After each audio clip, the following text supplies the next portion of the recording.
This is Rosemary Hyde with Living Peace Now. We are in the midst of a whole series of metaphysical considerations of what are the components is too objective a word. What are the aspects of kindness in our lives? How can we change our awareness to broaden and be more inclusive in the way we live, in how we treat people, in how we see people?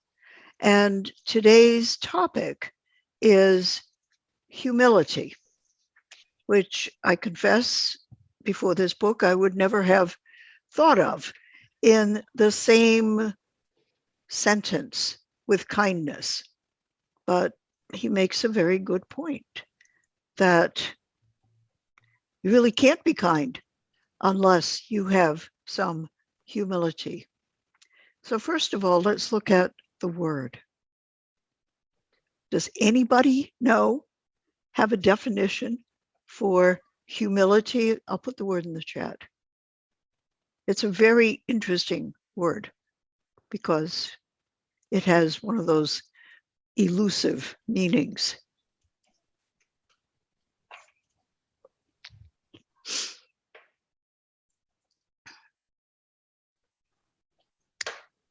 So who wants to take a stab? Yeah, to be humble. Okay, that's a nice circular definition. Uses the same word, but can we sort of break into that? And what does that mean? I didn't understand it until I was getting old. My thoughts about it as a young person, I wasn't very humble, and I didn't really understand what it was about. I knew it was supposed to be good. Modesty. What? To be modest. Okay, that's a nice word. Modesty. Mm-hmm. That's good. Yeah, also. And from what I got from the reading, and didn't understand it either until the chapter. Modesty, and I guess in my terms, how full of yourself do you think you are?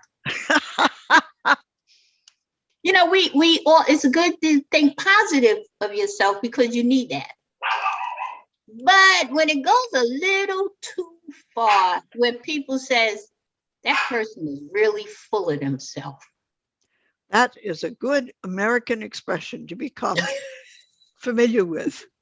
When people are full of themselves, they're not humble. Right. And it's not about who they are, but to me, what they are. I've accomplished this, and I have this, and I have this label, and I'm known for this, and I'm known for that. But that doesn't speak for who you are. Right. So another word that comes to me when you say all that is that they're self-centered. That's, to me, is a good synonym for full of themselves, which you're much more likely to hear somebody say they're full of themselves, which means that, they loom large in their own perception of, they see themselves as huge and the world as tiny and far away. and more so other people, they look down on others. Okay, you're not on my level. Right. So what is the opposite word of, full of themselves is opposite of being humble. Yes.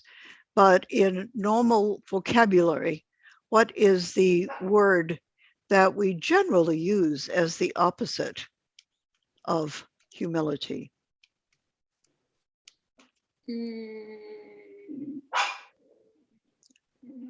I think it's ego.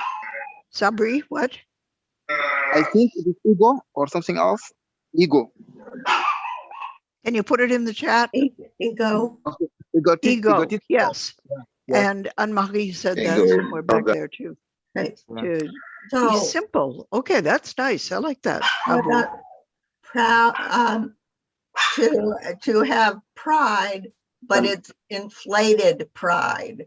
Right. Not That's the word that I was thinking of. And So- pride is also a very complex word. Pride. right. We need We to need have pride. pride in order to go on and do anything, Right. to feel able to. But Right. we need to also have humility to understand that we don't know everything, and we certainly don't know everything about anybody else's situation We don't know. ever. We know very little about anybody else's situation. You know, I mean, how well do we know our own situation? Right. When you come right down to it. Yes, I mean, that can take years to find out. and it's still, I mean, you know, if somebody asks me, okay, so who are you? I mean, it would take me a long time to think of an answer, because on the physical level, yeah, I know the answer. I'm Rosemary.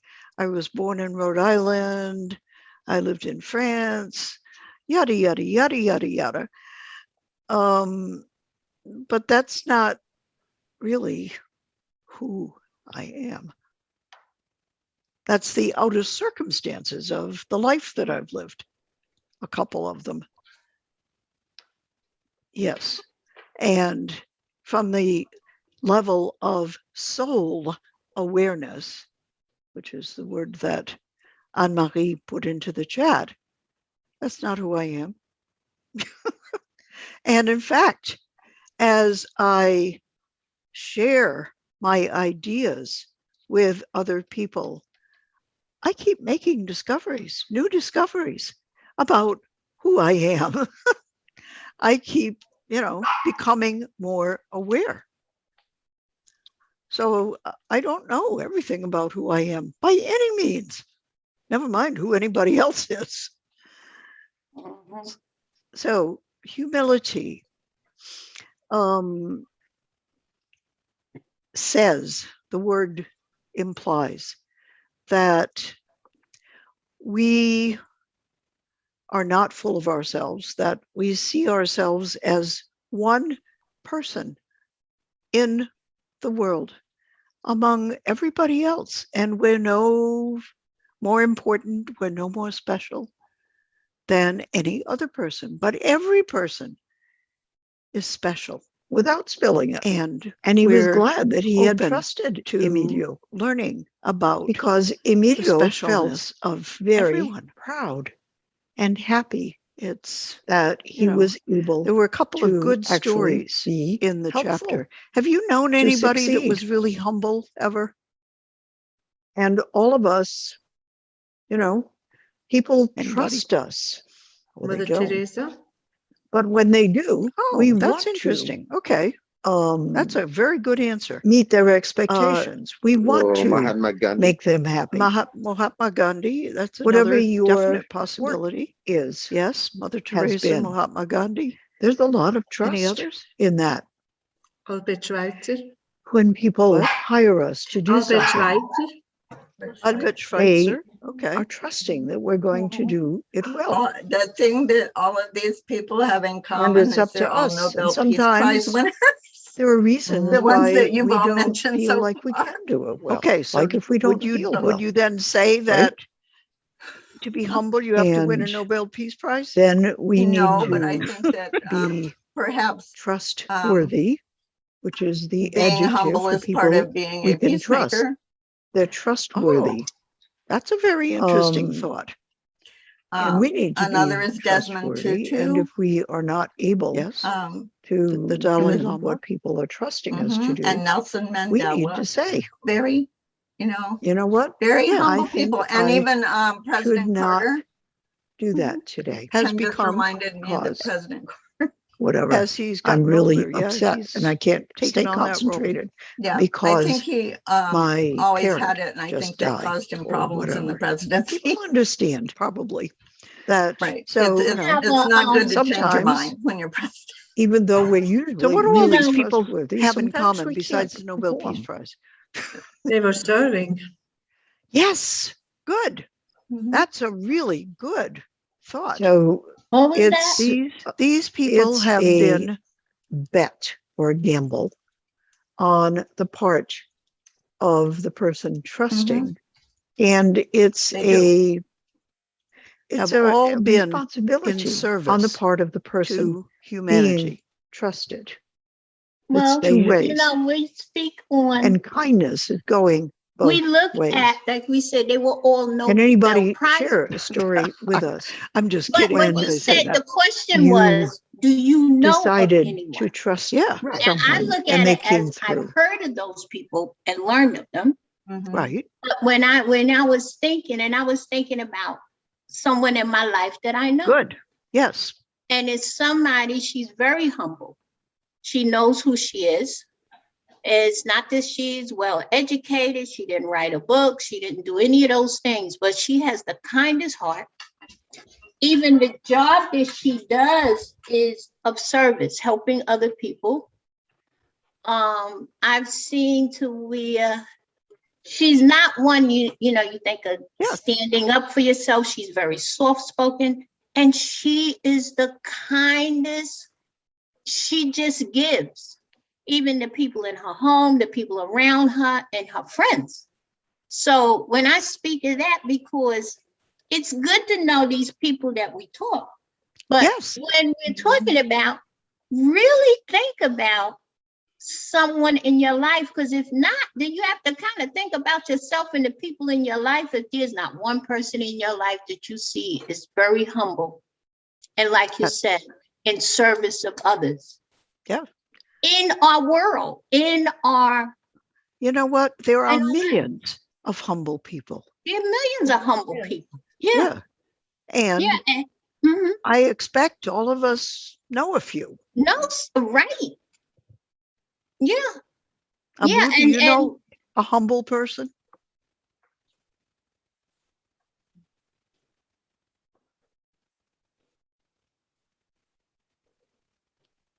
Abu? Sorry, I didn't hear the question. What was the question? Do you know a humble, kind, serving person?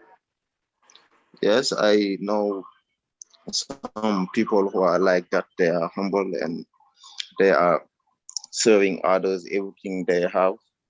They are here for people, not from themselves. If you need from them, they will let everything that they were doing to come to assist you or even to help you. We have Right. a lot of them in here in Senegal, yes. Mhm. Mhm. There are a lot of them every place.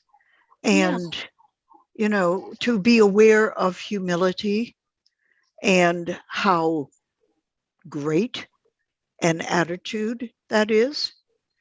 Now, it's interesting because people who always serve other people who are not taking care of themselves, that's not humility. Humility is to know yourself, to know what you need, to know what is yours to do. That's a really interesting concept. What is mine to do in this situation? There are some situations where there really isn't anything that's ours to do. Like yesterday, when my daughter said, okay, both boys have symptoms, and the older one has been given a COVID test. Okay, I was disappointed, right? Because I was expecting them to have them all at my house for the holiday. And that meant nobody was coming to my house. What was mine to do in that situation? I think nothing except to say, oh, I'm really sorry to hear that, and I love you.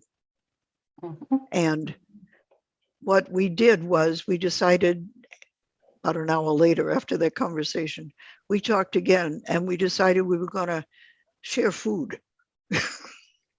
So I packed up all the food that I'd planned to serve them, put it in a bag, and she came and she stayed outside and I handed her the bag and she gave us half of the dessert that she had made to finish off the meal. And it was like, wow, okay. So we were able to feel as though, you know, we had shared Right. in some way. And, you know, she was very kind to me. She said, okay, so at 5 o'clock, we'll meet with you guys on Zoom. And we had a Zoom conversation instead of being in person. So it was okay. You know, we figured out how to accomplish what we needed to accomplish. But it was okay because both of us, everybody, the boys weren't really involved, but the adults were kind and honored each other and stayed within what was ours to do. She was protecting us from potentially becoming ill by saying, okay, we're not going to your house under these circumstances. And I and my wife, Nancy, the two of us, were loving in response and just, you know, we're honest about our disappointment and we're open to dialogue still. You know, so nobody made anybody suffer. And that's an aspect of humility, you know, to not impose. That's a good word. Not impose on other people what our disappointment was. Right. You didn't hold your expectation to such a rigid extent that it damaged your relationships. Yeah, exactly. And that's an important aspect of humility, you know, to know, okay, there's nothing we can do about this.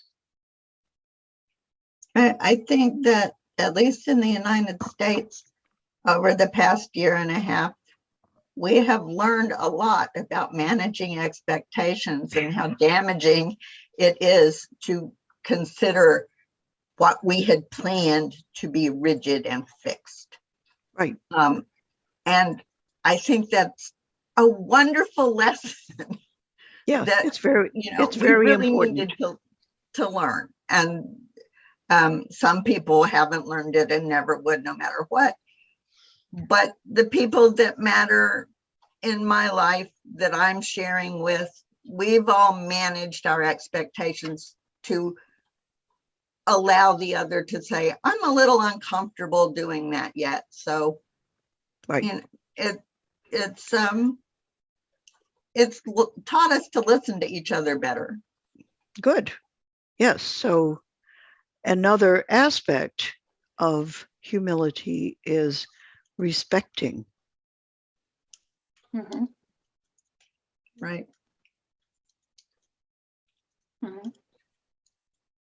To honor and respect and, you know, still be positive about the other person, even in a disappointing situation.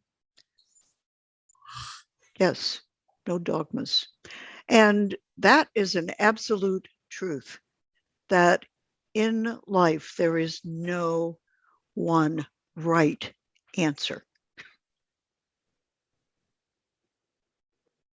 There are many. I mean, almost anything that we do will eventually lead us to a positive outcome. It'll take longer. It'll be a bigger detour. Yeah, it's like on a road map. Yeah, There may be 15 different ways to get to the same place. that's correct. And they all work. Yeah. So, okay, if I choose this one and you choose that one, okay. It's okay. We don't need to judge people negatively because they chose a different road. Every human being has his or her own truth. Yes. Oh, it's, yeah. Yeah, it's okay. Ist, It okay. should be it's ITS. But Yes. Your I was a spelling bit quick. your spelling was reversed. You had a typo. Yes, it's every human being has a proper path for that person. Pronouns in English are not our friends. I am, oh, Tasmia, hi, good to see you. And Asma, good to see you as well. Yes, welcome. We are talking about humility. And if you look at the chat, there's a lot of words that we've used. Each one of us has our bit of truth with a capital letter. But no one person has it all. So the more people's little spark of truth that we honor and pay attention to, the more of the whole truth we experience and we discover. So yes, we welcome Tasmia from Bangladesh and Asma. Where are you from, Asma? Are you from Afghanistan? She's from Egypt. Egypt. I'm from Okay, Egypt. thank you. Good. So we have quite an international representation here. Okay, so there were a couple of stories about kings in this chapter, which I think, were interesting illustrations. One of them was an Afghan story. And they also suggested the film, The Last Emperor. It's a good. I don't remember when that film was made. It's not a brand new film. I don't know if, does Old one. anybody know? I think I Very don't old know. one. When did it come out? Probably in the 1990s. So Okay, it's been a while. it's been a while. Yeah, I agree. Um, But the citation of that film in this context is interesting. I mean, I always enjoy going back and seeing again a film I probably saw when it came out. And in this case, it's a film about a Chinese emperor at the end of an empire.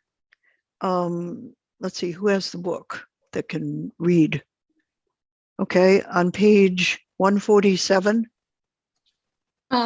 Starting with The Last Emperor? Yes. Okay. The Last Emperor, film by Bernardo Bertolucci. Bartolucci, tells the true story of a Chinese emperor who was brought up as a god in a magnificent abode, served and honored as the center of the universe.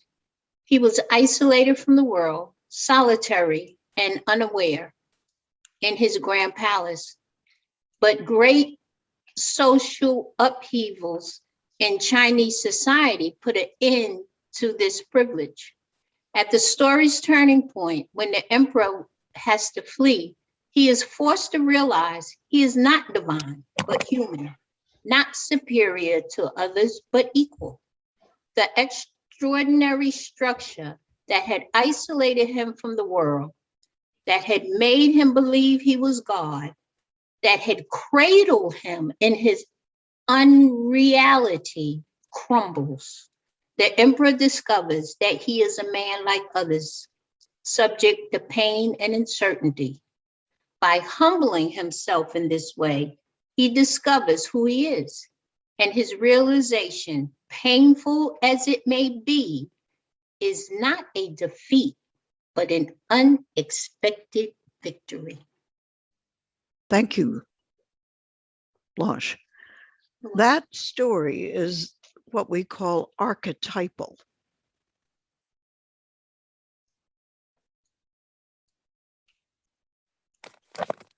It's a story of all of us, because we have all, we weren't raised in a palace and told we were God. But in some way, we have thought we were special. And, you know, we have experienced humbling by things that have happened to us. You know, for me, for instance, I became a nun when I was 16. And you know what? 3 years later, they kicked me out. And be happy, yeah. Well, it took me a long time to be happy because I had my heart set on that. And they didn't do it kindly. They really did kick me out. They told me, okay, you are not suitable. We have called your parents. Be ready, be out there in an hour and be ready to be picked up, and don't contact any of us again, ever. So it was a little bit of a shock. It was a big shock, actually. And I mean, you know, I went through therapy and all kinds of stuff. It took about 10 years to really work through that. I experienced as a tremendous humiliation. I failed. Oh my gosh. That was a big failure. It was very public. But I learned from it. You know, I got a much better idea of who I really am and that was just one of several failures throughout life, all of which have been painful. But from all of them, I have learned more. You know, I have been in a really deep depression with a lot of things. And what I got yesterday, and it's so funny reading them, because I didn't even do the chapter until this morning, right? Before coming on, I want to be honest with you. But talking about thinking of yourself more and humble, and how I relate to the emperor and what I was going through, one aspect of my life, because there's things I'm still dealing with physically, is with my daughter. And I was trying to get in contact with her for the holidays, and she's not answering me. And I know I messed up last month, and I'm trying to get that thing back. And then I was mad, well, I'm her mother. And I had this thing of, I'm the mother, and she should respect that. And regardless, and even before this happened, and then yesterday, because there were a couple of other mothers there who had children that they didn't hear from anymore. You know, one, my niece, she didn't even know her son was living in another country, and then he was back. And I said, well, do you talk to him? Another was like, well, when my daughter does call me, it's just superficial phone calls. And I said, but is there guilt? Is there this? Do you feel? And they're like, no.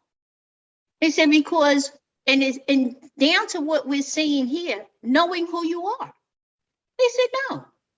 I accept the mistakes that I made raising my children. I'm not ashamed of them. Whatever, I accept it, and I accept who I was as a parent, and I respect and accept how they feel. And it was like something came over me and said,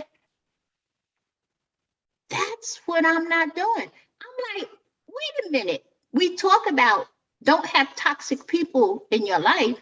I said, and that's what she's doing. She's protecting herself, but yet I'm drinking the poison and I'm the one with the bellyache because I want to be the mother. Yep. And I had to, and I humbled myself. And I was even sharing earlier with my sister, my other sister, how I said, shoot, I threw that thing over the bridge. I was a mother. I was a great mom, not a great mom. I did my job. I am who I am. She's an adult. Yep. And that humble, I threw away mother. Not throwing away the child. Right. Because that, and see, that's what was holding me back. That's what I didn't understand. Yep. And it's often in our painful experiences that we have an opportunity to recognize that. Personally, I think being a parent is probably the most humbling experience that humans have, one of them, because I mean, I remember being a parent and thinking I was doing it perfectly. My daughter doesn't think so. Yeah. And it Oh. feels good to throw away that title. What does mother need? Why was I holding on to that? Well, you're right. Well, I don't have So- a bellyache with that one anymore. Good. Yay. That's a milestone. Yeah, I think growing up, my daughters had so many other friends whose parents would tell them why they had to do something was because they're the mother and they said so. And they came home and said, I'm glad you don't tell us that. I said, well, I don't tell you that, but I often think. That's being honest. But, you know, it's like, no, I don't tell you that because by the time I know what action you've taken, me telling you that we'll just fix whatever the problem is. Right. If I say you shouldn't have done that because I'm your mother and I said you shouldn't do that, Well, that's yeah, just for my benefit. That doesn't help them at all. right. And mothers years ago often said, Oh, yeah, no, because that I was- said so. The reason And- I didn't do that to my daughter was because my mother continuously did it to me Yes, exactly. I Me mean- too. till she was 90 and I was 63. I mean, continuously did it. Yeah, that was Really? about how old I was when my mother died. And she was still trying to make me do what I hadn't done when I was 16. Yep. You know, And yeah, so very proud of you, Blanche, very proud, yes, because you Yay. will feel so much better. I do. Now it's almost like I can handle the other stuff that's hard for me to handle. And I'm like, well, shoot, this is the best thing in the world. And it made, because I'm dealing with a lot of other serious stuff, Yeah. but Yeah, that was such a relief yes. yesterday, what I all you- learned. All you guys who haven't had kids yet, you can think of your parents who at some point very soon, if they haven't already, will start to experience this when they realize, oh, maybe I wasn't such a good parent after all. And someday you will also, hopefully, have that experience. Being a parent has a lot of rewards, but it Yeah. also teaches us a lot. And you can only learn, you know, a little bit in that amount. You don't have very long to learn Right. a whole lot. That's right. Yep, we're still busy at it. So- You mean being a parent can help you to be humble because parents Oh. sacrifice for the sake of the children and neglect themselves to help their children nurture and survive? Well, yeah, As long as you don't neglect yourself to the point that you don't survive. Yes, it's very important to take care of yourself so that you can take care of your children. if you ever get on an airplane, Mhm. there's this orientation that Mhm. the stewards give you. And one thing it includes is they tell you about that if the pressure in the cabin isn't right, you'll have an oxygen mask drop down in front of you. And they tell you very clearly, if you are with someone that you need to help, put your own mask on first and then help the child or the person that you're in charge of. And that is, wow, that is such an important lesson for all of us all the time, because if we aren't taking care of ourselves, we have nothing to give. We can't help anybody else unless we are taking care of ourselves. Mhm. So Yep. that's a really important, and it's also part of humility. I know that I need the oxygen and I need to be strong before I can be helpful to another being. It's truth.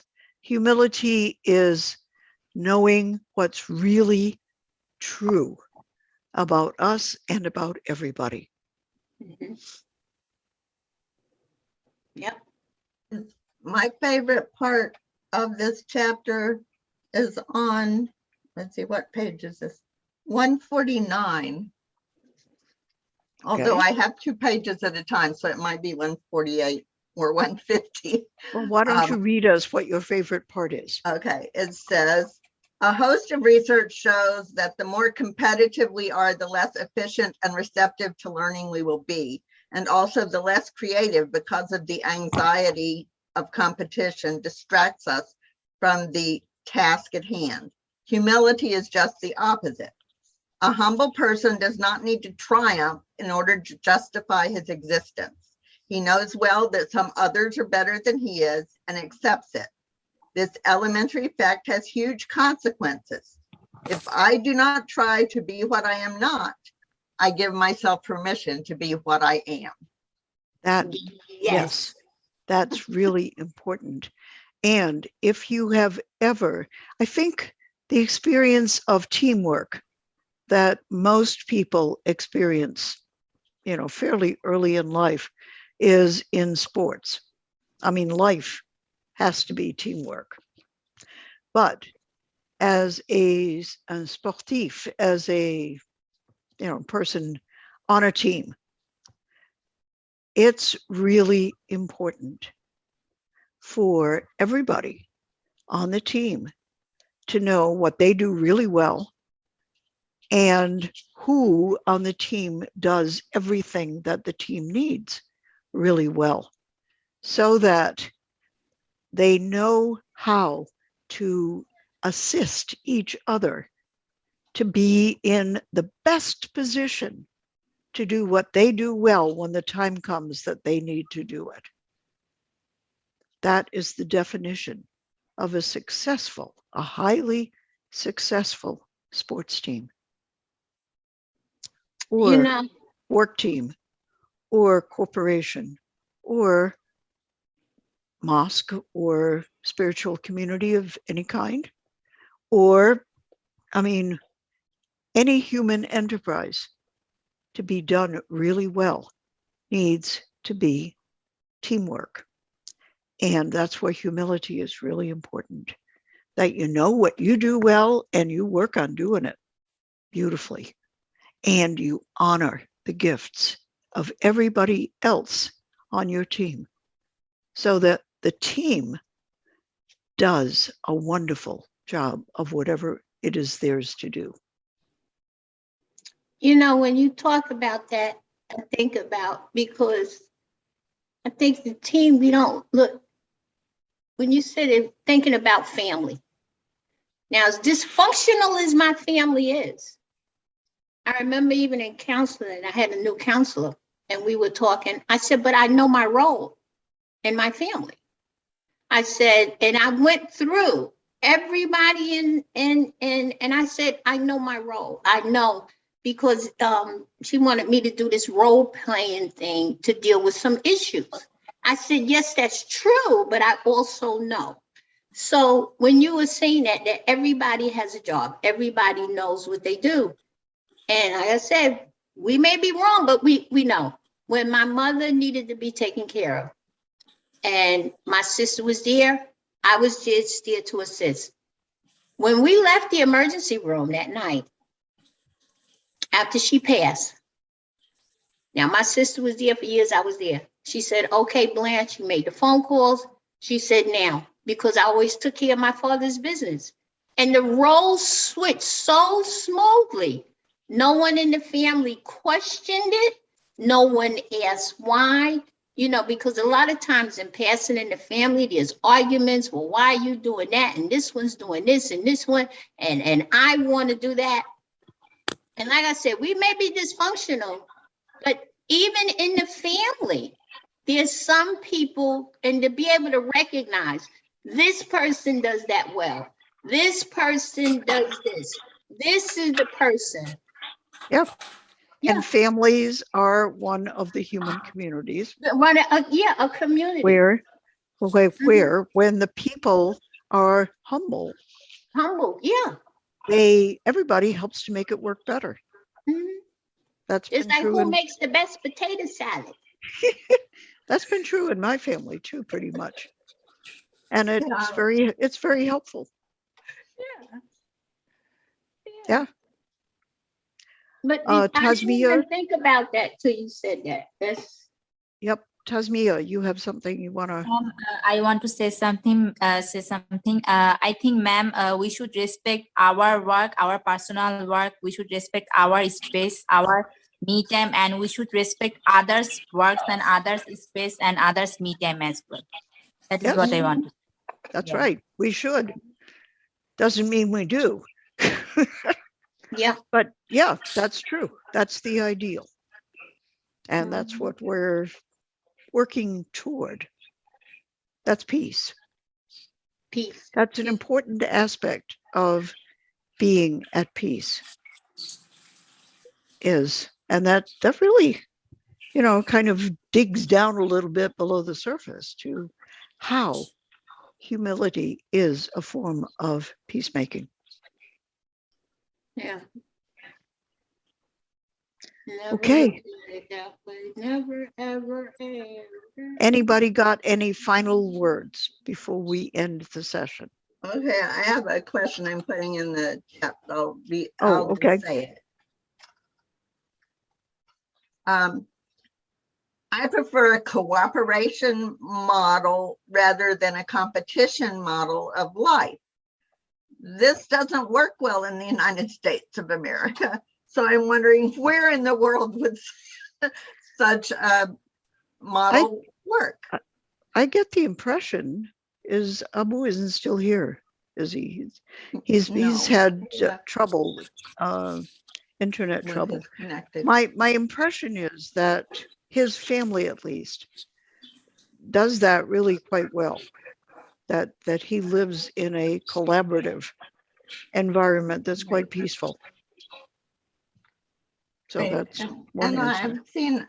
I've seen ashrams in the United States where that system seems to work. I've seen small communities where a part of the group is cooperative, but then there's always someone who feels like they need to rise to the top. Ego. So it becomes cooperative. As embodied, it becomes competition instead of collaboration and cooperation. Right. As embodied beings, we're always gonna have that idea. Like, I want to be the best. Teacher, Yeah, I have Yes. we learned this in school. one question. That's true. Yes, Emra. Yeah, teacher, I need to sleep here at night now. I'm sorry. Okay. Okay. I'm This glad you stayed with Okay. us. Bye-bye.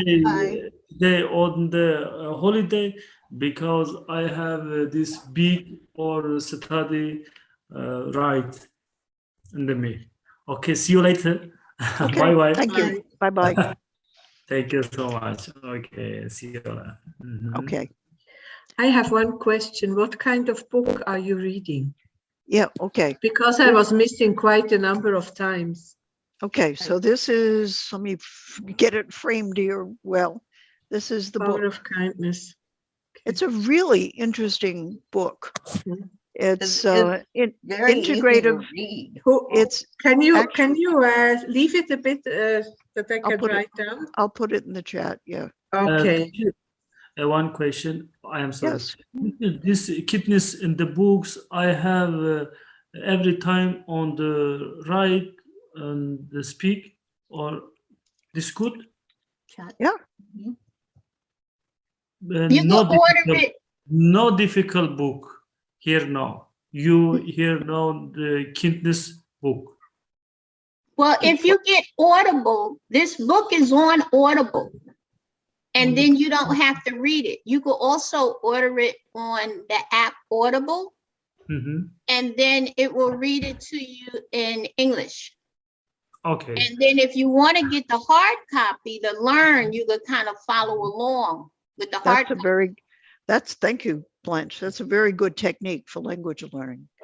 Well, Thank you. actually, I need that here because Okay. I don't pick up a lot anymore. I actually have to do both. Yes, Yeah. I understand. Okay, thank you so much. See you Yeah. later. Mhm. Mhm. Okay. Very good. You know, So you when get she it on- was talking about, isn't that the way we raise our children in this country? Do your best. So you want them to be the best. Bring home an A. We want to show off those grades. Well, We that's want them to where, be the top of their class. They're the valedictorian. but they got everybody can't be the top of the class. But every parent wants their child, because That's my where- daughter, my youngest granddaughter, she was failing the end of the grade test. She's an intelligent girl. They had her in this special school where they just taught so much and it was going to be brilliant. So she brought her to me and said, Mom, we have to pass this test. These are the books. I closed the book. I said, I'm not teaching her anything. I said, this child can't learn by the standards. You have so much pressure on her. You've turned her away because you want the A. I would be at the house, they'd be studying, homework into the night, child crying. And if I said something, I was sent to my room. They finally took her out of the public schools and put her in, what's that, the Quaker school? A friend's school. Friend school. Yeah. She's thriving because there's no push to be the best. There's no push to have an A. The other child's doing fine in public school. But I closed that book. She said, Ma, I know you can help her. I said, no, I'm going to help you and save her. Yep. Yeah. Yep. But that's the way we raised them. That is the competitiveness that's Right. in American culture. Yes. That's- And that it's means really too bad. Big trouble. Big Yeah. trouble in first, second, and third grade. You know Because what? if somebody asked the question and I knew the answer, I told them. I still haven't figured out how to keep my mouth. And then you wonder why we in the workforce, like you were saying, collaborating together in communities and everything, because it was instilled in us and not only that, in the beginning of learning, you have to learn to be the best. And I was put Agree, in a Anne-Marie. chair in the center and everybody was in a circle around me. So I Yes. wouldn't talk to anybody. And then later on, I received corporal punishment, which Oh dear. thank God they no longer do. Right. But I was paddled for no reason that I understood as a child. I mean, I did not understand. Yes. And they didn't bother to try and get me to understand. They didn't care that I didn't understand. They didn't care. That's right. It was And- like children are not people. Right. Well, they weren't. We weren't Mhm. when we were children. We weren't considered as Excuse people. me, Victor? Anne-Marie added a really valid Yes. sentence it- to the And it did, chat. but it did in spite of education, not because of education. Yep, me too. Mhm. Learning is, in fact, a great joy Yeah. in life. I Yes. think that's why the library is my favorite place next to Yeah, church. Victor Church and Samari. library and the library in church. Yeah, Yeah, because, yes, Sabri, I have a question. Sorry about interrupting you. It's about how to bring joy of life, joy of the life. Yeah. right. Well, Yeah. learning is certainly one, but learning together, exploring together, Mhm. sharing what we've discovered and having other people appreciate it. That's joy. Yeah. Planting trees together. Planting trees together. Planting Yes. trees, yes. That's what we echo Radio Chico in Mali. Right. These Suleiman. children, we are just having joy of life. Right. Mhm. Everybody is doing what, each child is doing what it is capable. Right. And each child has something where it is bright. And together they are just enormous. Yes. Right. And that is for all of us, not just for kids, but for everybody, Yeah. even when we're old. Yes. Sharing That's what we what know. brings joy to our Sharing lives what we know and learning what others know. and doing something positive together. And you know what can bring joy too? And I'm thinking we started this term, the whole space with someone. And the Interesting. joy of just the whole space, because you're not judging the person. You're not helping them to solve anything. You're not doing, it's just a peaceful two people accepting. You're not judging. You're not, Right.